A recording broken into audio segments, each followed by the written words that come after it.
in the town. School districts have approved in the past, where 50% to the school district, 25% to each town and county. And they came back and proposed that this pilot be split based on the proportionate share of current tax rates with respect to the properties, which gives 70% to the school district, and 20% to the county and 10% to the town, and the town has the most input here. Yeah. So what we did, so the school district said, well, they've already offered us 70, we can't take less, we'd be in trouble with our constituents. To raise the rate up so we get So more.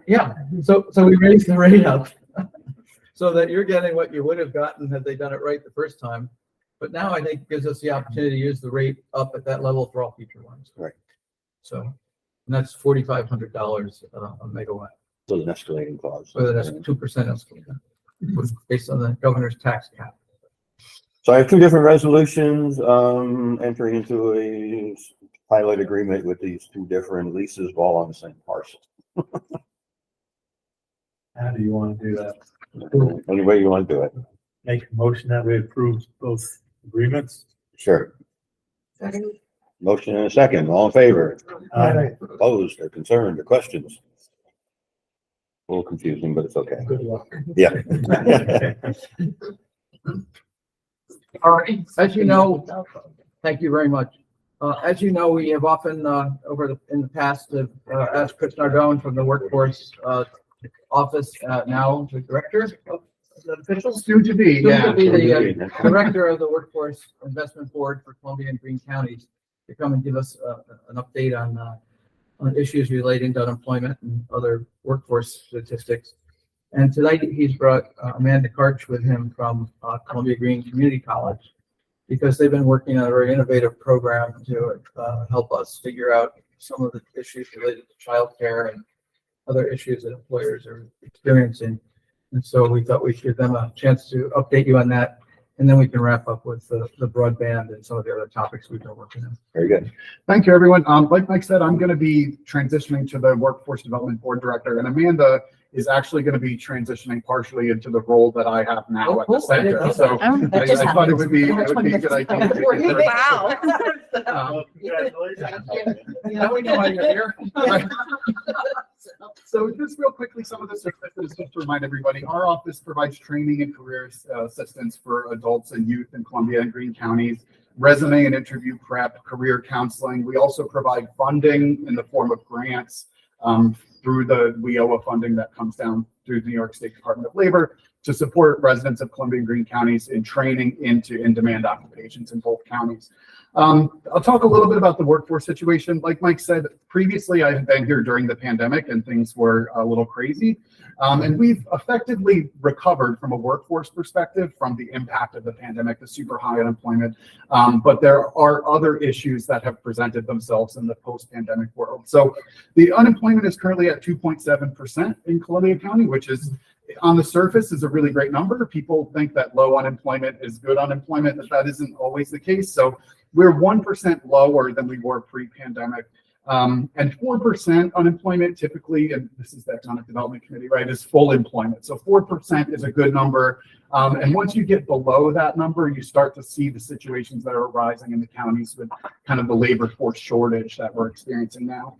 Quick question, is that 2.7% because everybody who has a job or who wants a job has a job, or?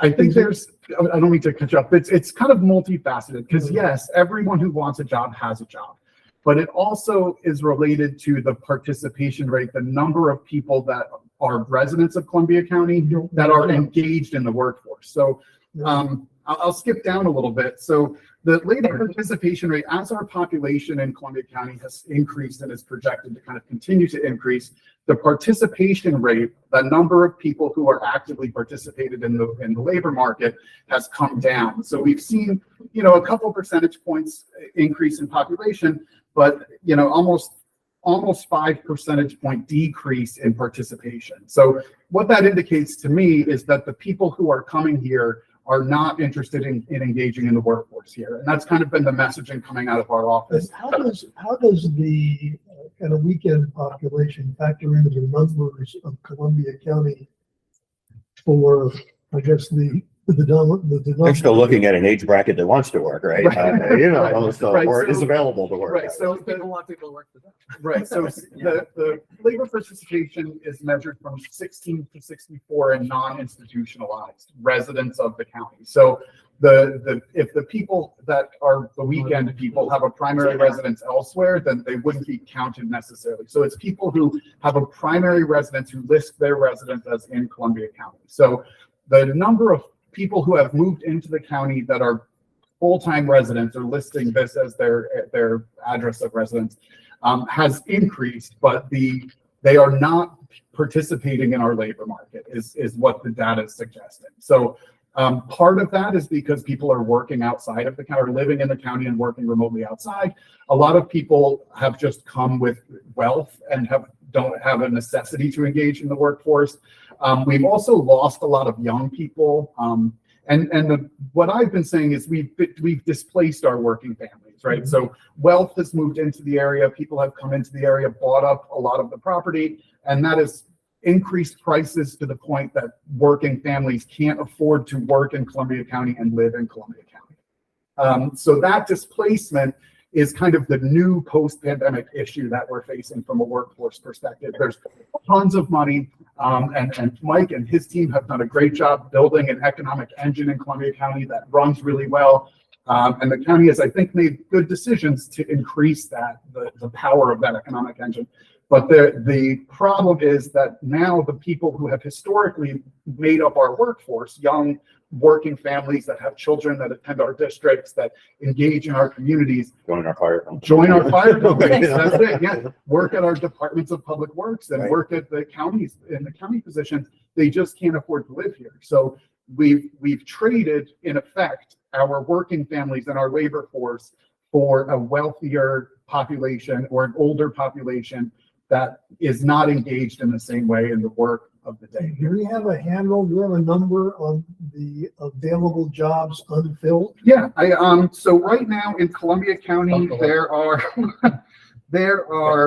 yeah, there are about 2,000 job postings listed in Columbia County right now. And those are only positions that are listed in online sources. That does not account for people who just put a help wanted sign out or the kind of under the table economy. As kind of the counter to that, according to DOL, there are only 900 unemployed people currently in Columbia County. So at What's the total 2.7%, labor force? the total labor force is 31,200, which is down 700 from the pre-pandemic 31,900. The interesting thing is there are only 2,200 businesses in the county based on census records, and 75% of those have less than 10 employees. And I also don't think the 900 number picks up people who have exhausted their state benefits. That's absolutely true. So the numbers that I have are just the hard numbers from Department of Labor. So there's also kind of an off the table economy that exists in these more rural counties that doesn't necessarily exist elsewhere. So there are more than 900 people currently looking for work, I'm sure. What that number is hard to identify because But there's it's not not no 2,000. tracking. But it's not 2,000. And how many people are looking for a better job? I Right. think that's another. Right. So factor. there's the problem from my perspective, again, is that at the end of the day, there's this illusion that people don't want to work is the kind of message that you hear a lot. Nobody wants to work. Nobody wants to work. But the real problem is that there's no one everyone is working effectively. We have effectively full employment from the DOL labor statistics perspective. And one of the things that Chris discusses frequently is there are several hundred, I would guess, or more people who don't have, who need additional skills. They may want to work, but they can't get a job, and they need to get some training and some skills to be able to get into the workforce. And there are significant barriers keeping some people out of the workforce, which is kind of the next part of this. You know, we all know transportation. If you don't own a car in Columbia County, the average commute is about 20 minutes in Columbia County. And if you don't own a car, there's just no method. There's no mechanism for you to get to the industrial centers, to Hudson or to the villages, right? So that's been a kind of an issue that's persisted through pre and post pandemic is how do people, low income families specifically, who maybe can't afford the cost of childcare and a car and rent and the increased cost of living, how do those people even get to those jobs? Another one, obviously, that's the easy, is the low hanging fruit is housing, right? Everybody's talking about housing, and we're lucky enough to have Chris with us now to kind of start to address those issues. But the cost of housing, from what we hear on the ground from people coming into our office, the cost of housing is the number one issue that's forcing people out of the counties. And it's really, most of them are going north to Albany County, Rensselaer County, Albany City, Troy area. According to the models, most people are going to Troy for whatever. I think, again, housing affordability there. But that's on its way to being kind of There's been a lot of gentrified. work up there. Right. I think people are going to Troy because that's where the units are. Right. Troy put about 1,800 units online in a 5-year period. So, Yeah. you know, that it's supply and demand. Right? Yeah, and that's None of and those are all rentals now. so, and I think, again, the county is taking steps to address that, which is good, but it's the process, no matter how you slice it, is going to be a slow one. And I think we're going to see more displacement before we see anyone coming back. And once people leave the counties, enticing them back is near impossible, I would imagine.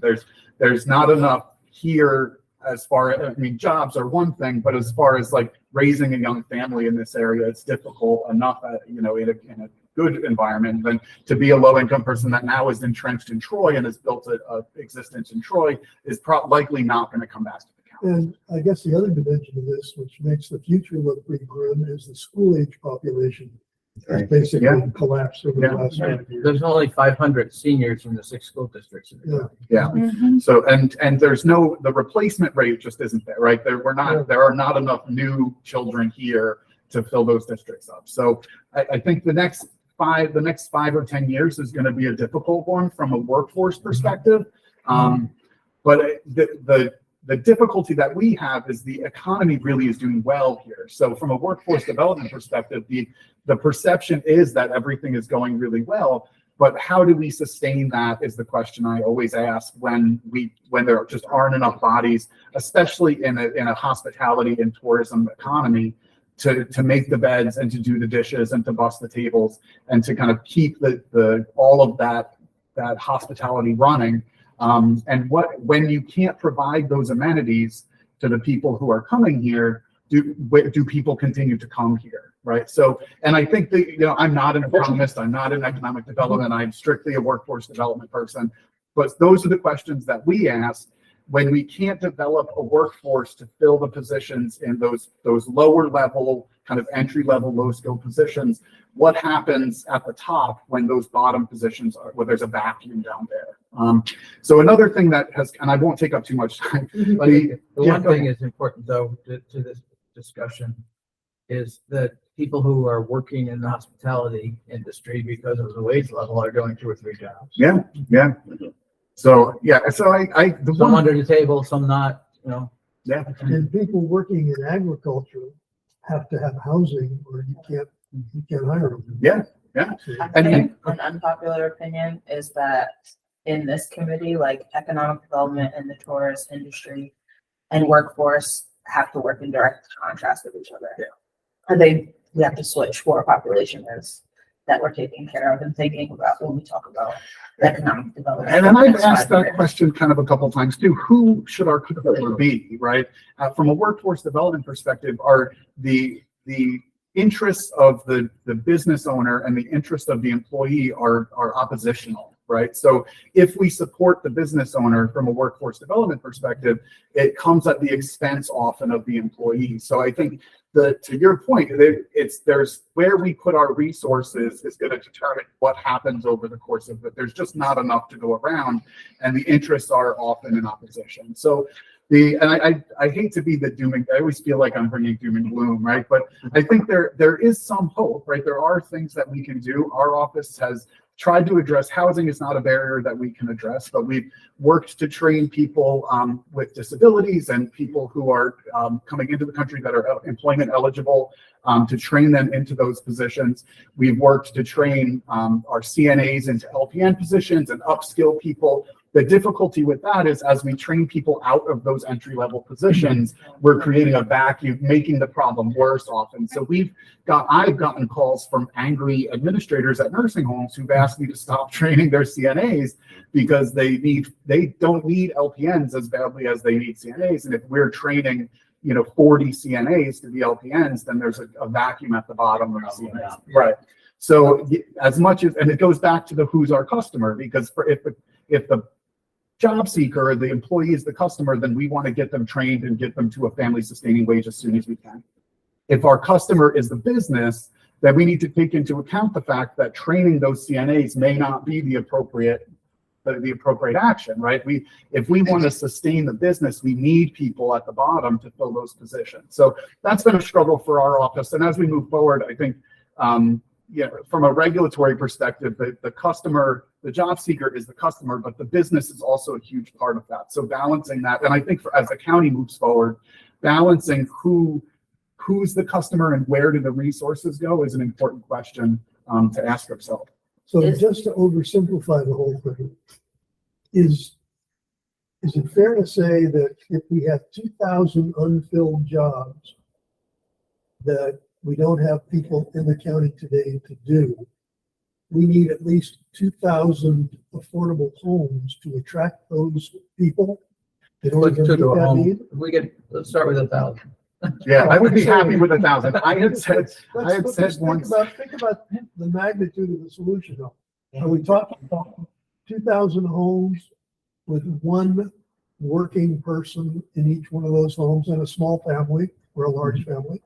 Is that going to solve our workforce Because they problem? still have to pay for childcare and transportation in the county. So Right. that family has to balance. Right. If you have to pay $2,000 in rent for a 2-bedroom apartment, which is what it looks like around here, then you have to pay $400 a week for one child to go to daycare. That all is beyond. Well, and the salary ranges, I mean, I work in HR with recruitment, so, we can't compete with the outside counties or the state with the salary ranges Yeah. to start out. And we're in competition now in a virtual world and I said this, I don't know if anybody was there when Mike came to present, we're in competition with Meta, we're in competition with Google, we're in competition with the Saudis, we're in competition with everyone. Like the talent of Columbia County is now, we are competing with everyone everywhere around the world. And we don't know what percentage of people in the county who are doing remote work. Right. Right. It's hard to I track. think it's important though, what you said was, More than you think. yeah. But I think that there is that dichotomy. And that's why we've worked so carefully in partnership together, Chris and I, along with Amanda and others from the college, Jim Church from Questar 3, Bill Derlick at the Chamber, the 6th school superintendent. We have regular dialogue, and we were, for a while during COVID, we were having a bi-weekly call. And because the college is supported by both counties, we also included the Chamber President and Economic Development Director for Greene County, and Questar serves both counties. And so, we're at least having regular dialogue, where in other counties, that's not necessarily the case. I wish that Questar did something where they would survey every certain amount of years of what jobs need skilled labor and add programming to what they offer, because they've had the same 4 programs for such a long time, and there's not a ton of demand for all of those jobs anymore. Well, next time you come, we'll have Jim Church. Yeah. So Chris, do you remember at your presentation at the college here recently, there was a number thrown out? I think I remember it, but they talked about what the average young family was paying between childcare and college debt, and I think it was like 2,700 a month. Before the car payment. You know, before a car payment, before a mortgage. Oh, you need But I insurance on mean, that car? and again, to, you know, our point of trying to hire people, I mean, we look at a job salary, you think that's a good salary, but then you look at the debt that people are in, you're out of the bat. And Yeah. 2,700 is a low number right now. I Yeah. mean, my friends are paying over $3,000 in childcare a month. Yeah. And the private sector has the flexibility to just push wages up and pass that cost to the consumer, right? Right. Villages and towns and counties don't have that luxury, right? You can't just keep throwing more, raising taxes forever, right?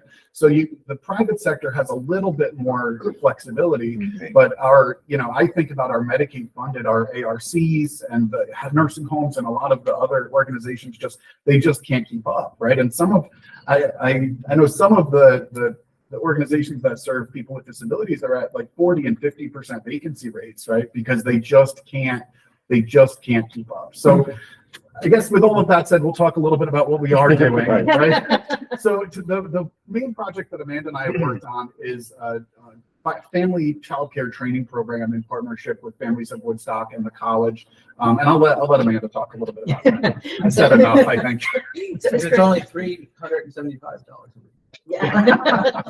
And so I guess to start from the beginning, as Chris mentioned, I will be overseeing the Workforce Investment Office, but my current role and what I'm going to continue doing, because I'll be overseeing two offices, is the Office of Community Engagement Professional Development at the college, who does non-credit training, the continuing education, which speaks a little bit to what you just mentioned, because working so closely with the Workforce Investment Office, we get that data and can put together training programs, not as comprehensively as Questar, those 2-year programs, but we're working on that too. And childcare became one of the main issues, and so it became one of the main projects. And they used to be at Questar, right? They used to have a child They care. did, training program. yeah. They used to have an LPN program, which is in development at the college now, January 25. There should be an LPN program at the county again, finally, through the non-credit office.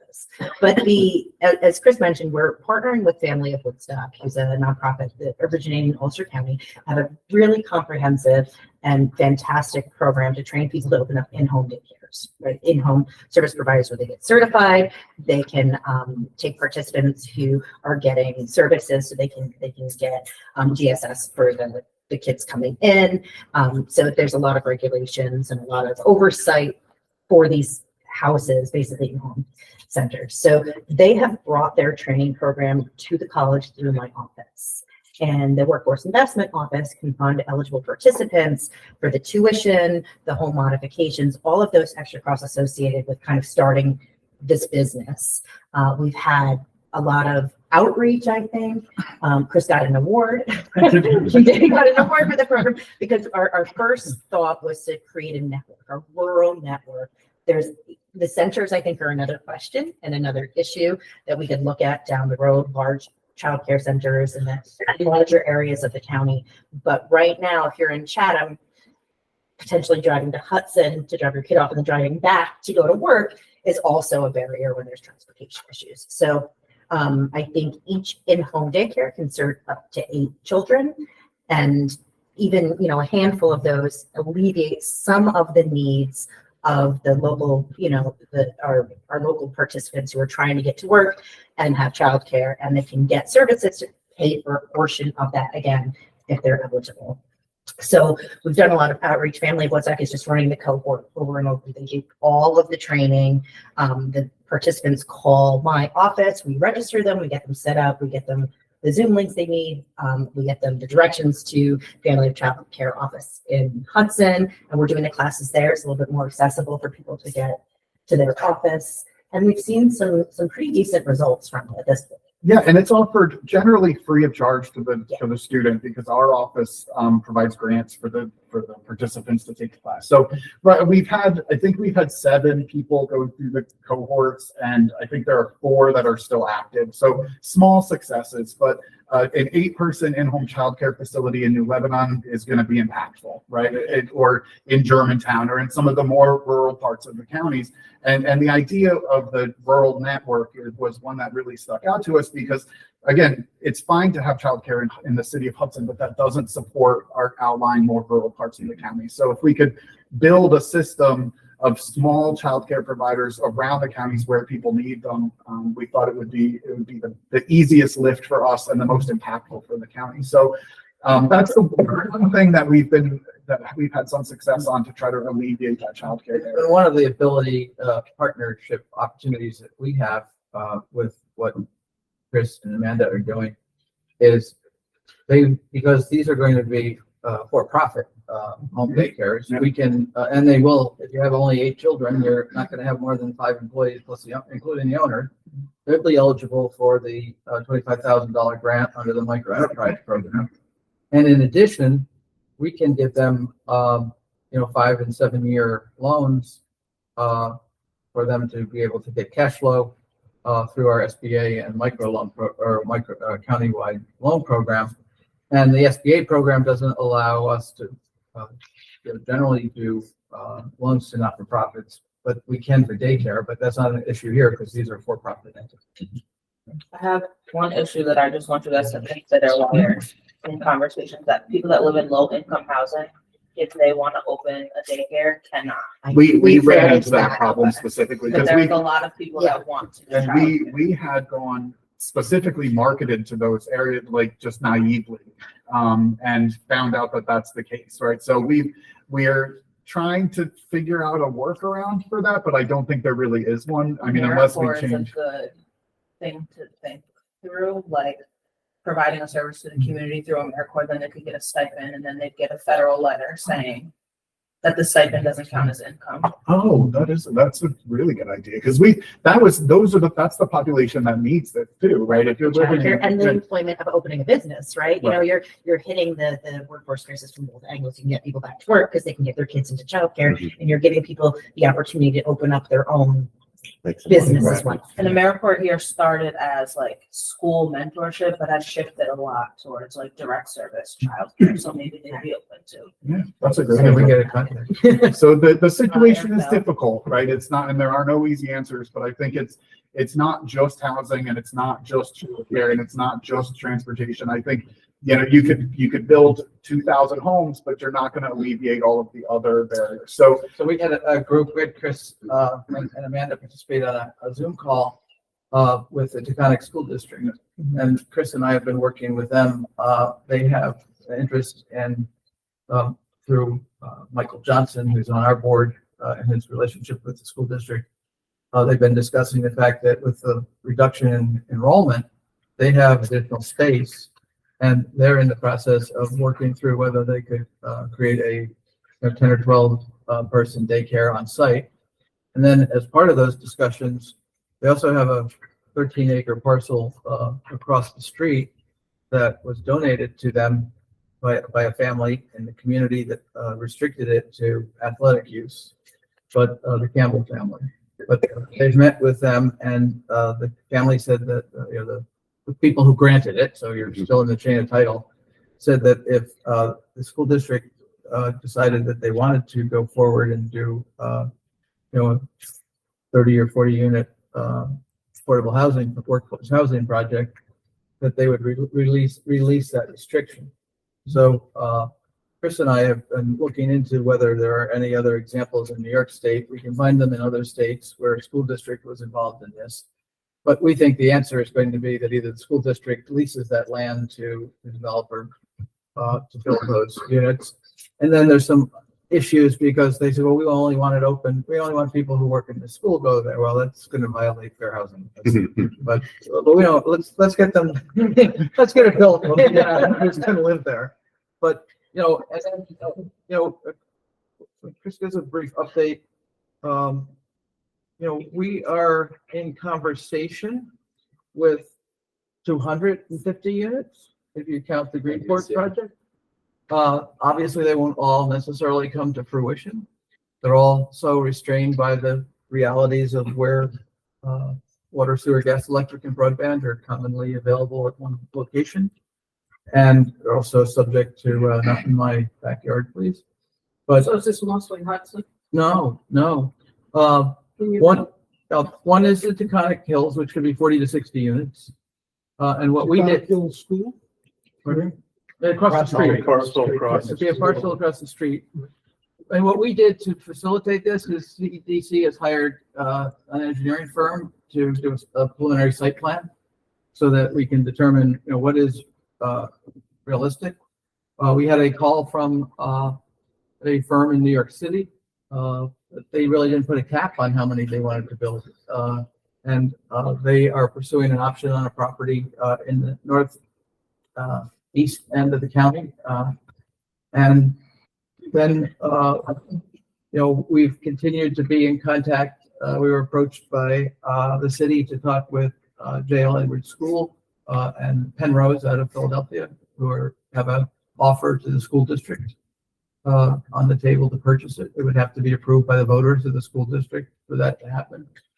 Had some smaller private landowners come forward. They wanted to build some units on property that they hold. And they were particularly interested in doing it where it had, it was intended to be affordable, and 20 units on a what size acre, 12 acre parcel. About 12. And then, We've got 75 approved in Stuyvesant right there that Right. we just need a market for, And Well- again, back to all of these stats, I mean, here, so if Or we can, that development's got some other issues with getting electric to it and stuff, but, I also, they've got some, they're advertising homes and they're not getting the bites that I think they should be getting, at the price range they're at, but, so I think that, the work that the supervisors have initiated through the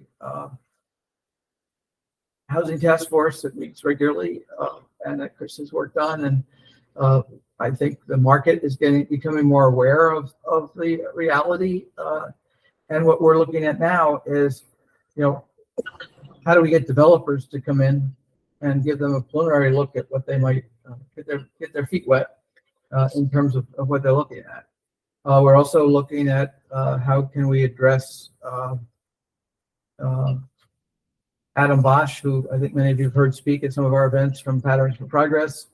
When he was with the New York City Water Supply, he was in the public information side of the organization, but he worked with people where they in rural areas did combined septic, so that you don't have the cost of everyone having their own individual septic. You could do some aggregation. We getting anywhere with the land bank ideas? Well, I mean, just why don't you? Sorry, we can get, No, it's good. No, it's okay. But We're see, kinda I think what we're rolling trying to into it. show is, It's all related, we all yeah. realize how these things are all tied together.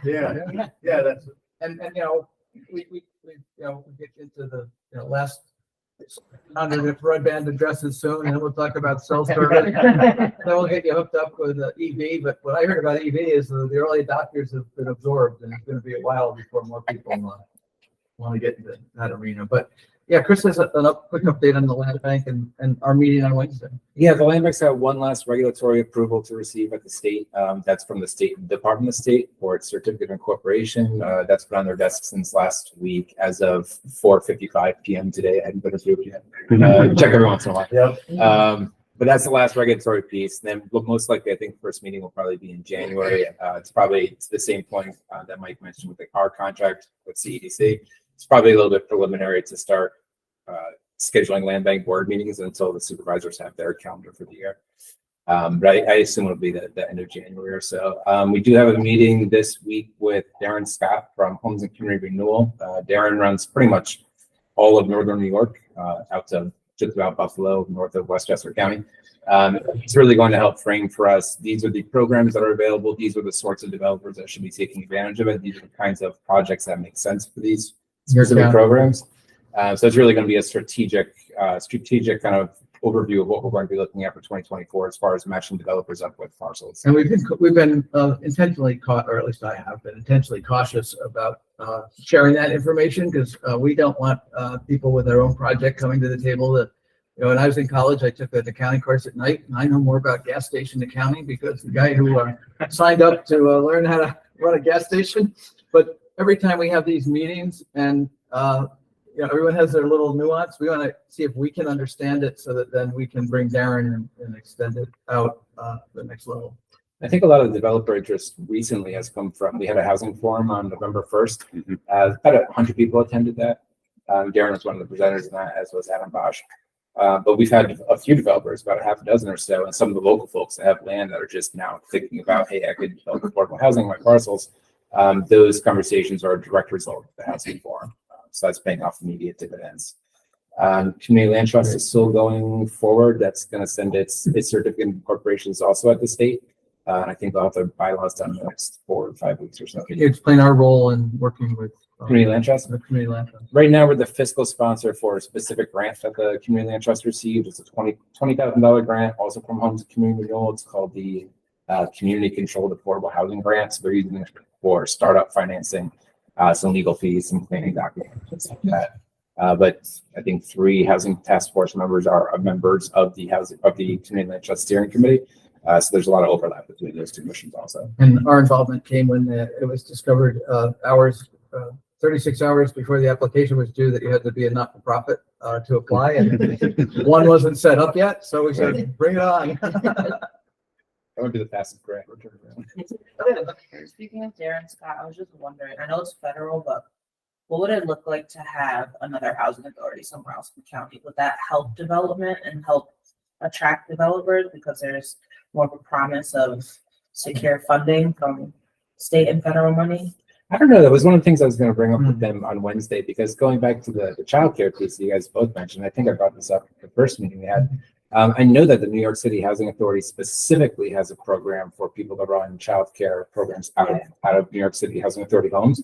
So I'm interested what the regulatory workaround was there, because it's overriding state law somehow. So they must have. We only have one housing authority. Right. And it's one property also. So it's not like a housing authority that oversees multiple properties. So I thought it would be beneficial to consider somewhere in the rural parts of the county creating another housing And authority. I think, as we've talked before, part of the problem that we've seen with private development in housing is, if you can build 75 units here, but you can build 225 units in 3 similar buildings on the same parcel in Albany, Schenectady, Poughkeepsie, Newburgh, your fixed costs or soft costs are the same. And so you get, 3 times the efficiency of building those projects. You have one set of plans that you use 3 times. And often we get developers here who are undercapitalized. And then when they get involved with, working with, the smaller towns that don't have full-time planning or engineering staff, it gets, sometimes both sides get off the line. And when we've seen a couple of developers come in here who were fully capitalized, Clock Estates is an example. And, they had 3 different engineering firms, one for this, one for that, one for the other thing. And the process went much smoother in Claverick on that particular project because the developer wasn't a Keystone Cop. And so, I do think that I'm kind of encouraged that the supervisors, as part of their commitment to this and our contract with them, with you on this, we held the second housing forum. And I was a little initially disappointed because we had like 175 people the first time. We had a little over 100 this time, but somehow the word's out because it was infiltrated by people who weren't on the call the last time because you had to register. And, I think we have to be careful that the process doesn't ebb to where we're getting lots of housing, but it's at the higher end of the spectrum of the costs. That doesn't. We did do a chart, an affordability chart, where we basically, if you had a 7% 30-year mortgage and you had the taxes and you had insurance and you had something for routine maintenance of a single family home, what salary level did you have to have? And if you use the median income level, which I saw in the American Community Survey data yesterday, it went from like 68 to 71 per person, household, that you can only afford $150,000 mortgage, and you can't find one because there's not a house that sells for $150,000. So, and I think when we were looking, if someone says, well, I can only build $300,000 houses, well, that's not going to help the segment of the population that we're trying to help here. I should mention just really quickly the county employer survey that we sent around. We went over this housing firm a bit. We got about 50 responses for that. 90% of the employers that responded said that finding new employees was the biggest impact that housing was having on their businesses. And about 70% said retaining employees. So we do want to reach out to about 20 more employers just to get it to rise to the level of statistical significance. Right now, it falls a little bit short of that metric. But I don't think that the number's going to change very much. And then I got one last conference coming up this year. I hope, knock on wood, but it's a farm workers housing conference. Faith Gilbert is one of the co-chairs of this, who runs the Letterbox CSA just outside of town here. And that's going to be December 5th, but I'll send a reminder around because I think there are quite a few supervisors interested specifically in farm worker housing. And issues. we shared that as well with Todd Erling to get out to his farm members. Oh, well, just to underscore Chris's data point about replacement of the workforce, specific to Columbia County, over the past 10 years, for every person we've lost between the ages of 25 and 54, they've been replaced with somebody 55 plus. So the labor force is shrinking because We they're were being an older county replaced to by begin with. folks that are semi-retired or retired. People that are here are retiring, people that are coming in are retiring. Right. Well, yeah, Or just going to get work. And Yeah. PJ Giller and I I'm were not having gonna a have it. conversation, I'm our not sales gonna have tax is leveled off. Yeah. And I'm saying, well, these people are coming up here, they have disposable income, but if they can't get the meal that they want, they're gonna make it at home. And so they're not out spending the money at the pace that they might have, if if businesses that were in the restaurant business could sustain themselves. And we've lost 5 restaurants in the last year. Well, you're gonna have restaurants that aren't going to have employees either because they're not gonna, they're Yeah, just they gonna can't. wanna work. I think this has been great, but if we can wrap up with Yeah. some broadband and I'm gonna actually make Good. my exit, Mike, Great. so you guys can finish this up. All right. It's exciting. Thank you. Thank you so much. Congratulations to both of you. Happy to come back anytime. All right. Yeah, and college is gonna come up, so I got approval from labor to just like that in college. That makes Thanks, sense. Mike. Yeah.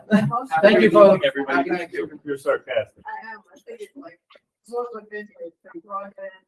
Well, Now we're on to housing. Let's get it over with. I will say that I made a call today. That was probably my best day on the job for 2 years. These folks got broadband All right. So today. Today. And you got the free turkey coming tomorrow. Well, we're down to 700 addresses and some are gonna be 35 grand a pop, but No problem. we've been working with the town of Canaan and New Lebanon with the money that then Representative Delgado provided. The fascinating thing is if you and Austerlitz hadn't gone ahead and done your own with your ARPA money, they're spending the full 800 on the 190 addresses in Canaan and New Lebanon. I figured they would. Well, because that's what was left now. Yeah. Oh, yeah. So they also said that Spectrum was out looking around in Canaan. And but what we confirmed with Spectrum was it's not to do new addresses, but they're going to do what they call high split because Spectrum provides broadband through coax that's juiced up in the back office with some technology. They don't actually use fiber. And so they're not going to be eligible for funding from the feds because the Fed money can only be used for fiber. We've been in contact with the state has had a couple of webinars recently. The FCC did come out with their list and the state came out with their report. We have till I think January 5th to respond. And one of the things that's come up is do all of our anchor institutions have broadband at the 1,000 level, the firehouses, the libraries, the schools, the nursing homes. So I put together a list of those to give to the providers, but it's our understanding all the addresses that jumped up were either residences or businesses. So if they didn't pop up, they're probably already served. And on, we continue to get requests about cell service. I had a couple of calls from people in Peconic. As I mentioned to Supervisor. Terrible. Yeah, well, and what they're telling me now, and I haven't really, this is anecdotal, but In rural communities, they haven't upgraded the equipment on the towers, and so it's not as high tech as other places. It's 10 years old, and more people are using it, so it's drawing Yeah. the power. It's just a dead spot, it's kind of in a hole. But So it was fun because one lady at the county, she just wanted to be sure she could get it at her house. You know? Yeah, right.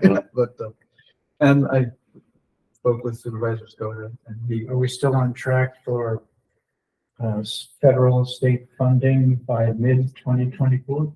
I think that's what you reported last time. I think it's going to be fourth quarter because when you looked at the schedule that they put out. So that's still doing studies too, is that right? Well, no, the state is finishing this thing up. When it's finished, when the comments are finished, they have to send it to Washington.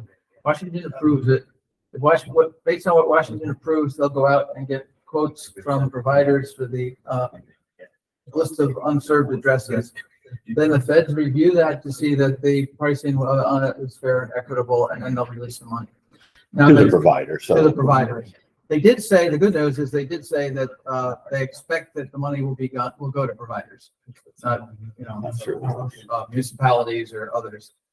But also, But don't you think it's fair that all the providers that could be doing things right now are they're waiting till there's more No, money? because They're, we think they're doing, if they each do 5 a week, and there's 4 providers, so they're doing 20 a week, and there's 50 weeks, 1,000 a right. year. I mean, I think they're just. No, they've been making progress, I know I think that. they're but plowing through because by the time the money comes and by the time you get access to the money and go through all the hoops to get it and report Right. on it, at least with the 2 providers in the county that are privately owned, not corporate. So here's what happened again, and I came in and I said, let's just get it done. I got the money. So, heck with all the grants and all the other things. Still couldn't get it done. Because the pole permits is the number one thing. And we had our big hold up on the last portion of our project was DOT.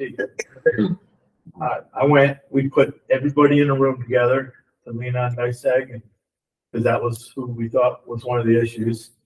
And we missed DOT. And they have a big part in it. So here, I had the money, burning a hole in our pocket. We got the people crying, help. You guys spend Please the money give by us the next year. broadband. We gotta spend that money. And I just got a report today, we just got under Conch State Parkway, so that won't only finish about 50 of my 70 plus that are left. But that now, Austerlitz will be able to get served, because they were waiting on Yes. everybody was waiting for everybody to get under the Parkway. Well, congratulations. 'Cause that was- That DOT permit was longer. New York State DOT permit took longer than the Well, pole permits. And every they're still day, if working you go from home, back, that's why. if you go back to the cost estimates originally, and if, depending on, whether the prices went up or whether the prices went up because the money was there, every day the price goes up on something, and the That's delay part is of- costing more. That's part of what happened to the poor. That's why people. we've never taken any of the Delgado addresses off the list, because I don't consider them served until they're served. You can take 250 off. Well, not till they're, you tell them when they're juiced, because, the other thing is, I'm saying we got another. the feds have 2,000 more addresses on the list of Columbia County than we have. So what we're doing now is very carefully making sure that we don't just think that they have everyone. So that, is there anyone that we have that they don't have? They all know me. And then we're not going On to the tell phone them because speaking all the time. they already have said there's not enough money for the addresses in New York State. So, we're hoping to, but one of the addresses in Canaan, they just decided not to do, but it's $35,000. Right, yeah, but they didn't have power or anything. Yeah, that house didn't have There was power. no infrastructure Yeah. to it. Climate Forum. You're all hosting a climate forum at the college on December 2nd.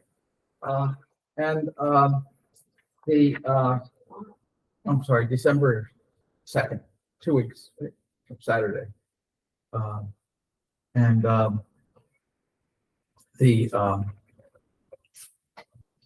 The speakers that have been identified are Para Doniato from the Capital District Regional Planning Commission, Kevin Lanahan from the New York State Independent System Operators, Dr. James Hanley from the Empire Center, Stephen Hemlin from the New York Energy Alliance, and Liz Moran from Climate Justice. There may be one additional speaker who would be focused on the impacts of climate change and agribusiness. So What time is it? 1 to 3. So when you finish, you can wander over to Winter Walk and you know, Wow, we're busy. have a hot chocolate or you know, the purpose was to find a balance. So, you know, for everyone from the Empire Center, 2 on the other side will balance it out. But, so that's all I have. A lot going on. You can see some of the synergies. One last thing. We businesses, not-for-profits, and local governments in Columbia County submitted 15 applications to the state for regional economic development council awards. We only received 12 of the 15. The 3 that were not funded was a zero energy project at the Hawthorne Valley School. But the CAS site in Hudson got the one NYSERDA grant for zero energy projects. And because that's private sector and jobs, I think it got higher scored than a private school. The other was the Crandall Theater, but they got a large grant last year, and sometimes it's hard to get it 2 years in a row. And the other was 620 Union Street, which is the old McKinstry guest house or old age home for a hotel. And while the developer of the hotel has been back indicating that he's got his financing back in place, you know, the state did give a grant to the WIC, but when they gave the grant to the WIC, there was only 2 hotels in town, and that was a kind of a wasteland, and you know, in terms of development. So, you know, we were pleased. And we also got 3 of the 12 grants were for microbreweries that participated in a new program that the state did for microbreweries. Who's gonna drink all this beer? I know, I don't it's, know. They're all on, as long as they're all on one corner. They tell us that that's great, that people go back and forth. It's like 5 restaurants on a corner are better than one. That's why nobody's working. That's right. Yeah, there you go. So, They gotta drink beer. you know, again, it's a patchwork quilt of everything, but we're trying to stay grounded, and we appreciate the support of the supervisors and the input that we get from all of you during the course of the week. You know, we don't prefer it, of course, of the day, but once a week is fine. Seems like you're making some progress. And this is our last meeting before at least 2 of our longtime friends and Yeah, I supporters. did want to say that both Art and Chris's last meeting here, economic development, and we'll have a meeting in December.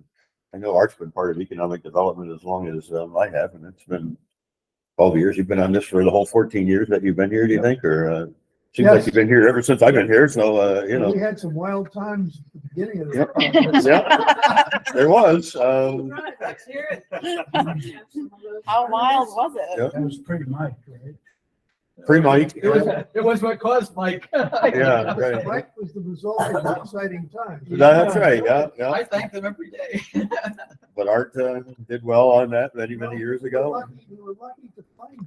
Well, thank you. It's I been have fun. to say, yeah. I was supposed to come for 6 months and either close the thing Yeah, I was gonna down. say, you weren't supposed to stay long, but you've been here quite a while. Worked out. Yeah. Right, yeah. Well, please. From you, that's a real insult. But anyway, I thank you both for your Come, service friends. to Thank you the, very much. You Committee. remember what Dick Cheney did? Yeah, He was sent out to find the vice president, and all of a sudden. that's me. Everybody but himself. right. Did not know that. Yeah, That's down here. Yeah. But, you know, I think that we've certainly become a much more dynamic and transparent organization, but largely because of the leadership of the Board of Supervisors and working and trusting us, and we hope to continue. I was saving that pitch for the renewal of our contract. Thanks, I went. Okay, yeah. But Art's, I realized Art's not gonna be here. That's right, yeah. Art can put in a good word with his next Yeah. supervisor. Chris has been very helpful being the town that has the most, or the least broadband. The least amount of broadband, yeah. Well, We all gotta be noted for something, right, you know? We didn't even I solved that problem for myself. I went with Starlink. Go ahead. Well, we didn't even count the project that you have on the, property. Make a motion to, call this meeting. Deceased. Adjourn this meeting. One with the deceased Motion. person. Second. All in favor? Everybody knew what this is. Linda was second, yeah. Happy Thanksgiving. Yes. First and second.